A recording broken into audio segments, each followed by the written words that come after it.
महिलांनी स्मशानभूमीत का जाऊ नये? स्त्रियांचे स्मशानभूमीत जाणे सामान्यतः वर्ज्य मानले जाते. यामध्ये नक्की कोणती धार्मिक कारणे आहेत आणि गरुड पुराणात काय सांगितले आहे?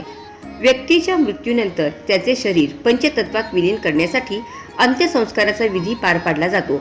भारतीय परंपरेनुसार या प्रक्रियेत प्रामुख्याने पुरुषांचा सहभाग दिसून येतो आणि स्त्रियांचे स्मशानभूमीत जाणे सामान्यतः वर्ज्य मानले जाते.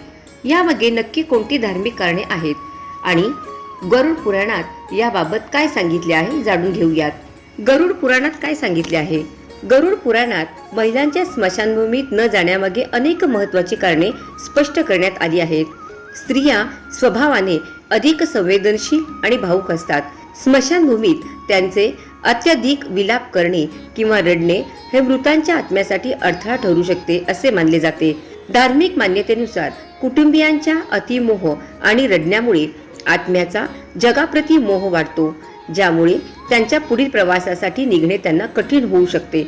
दाह संस्काराच्या वेळी शरीरातून काही विशिष्ट प्रकारचे आवाज निर्माण होण्याची शक्यता असते, जे मनावर विपरीत परिणाम करू शकतात. महिलांना अशा विचलित करणाऱ्या दृश्यापासून दूर ठेवण्यासाठी ही परंपरा पाळली जाते. स्मशानभूमी ही अशी जागा मानली जाते जिथे नकारात्मक ऊर्जा किंवा शक्ती अधिक सक्रिय असतात. महिलांच्या कोमल स्वभावामुळे त्यांच्यावर या शक्तीचा प्रभाव लवकर पडू शकतो, अशी ही एक धारणा जुन्या काळापासून प्रचलित झाली आहे. काळाच्या ओघात या परंपरांमध्ये आता बदल होताना दिसत आहे. आज अनेक ठिकाणी महिला केवळ स्मशानभूमीत जात नाहीत, तर अंत्यसंस्कारांच्या विधीमध्येही सक्रिय सहभाग नोंदवित असतात. गरुड पुराणानुसार महिला अंत्यसंस्कार करू शकतात का?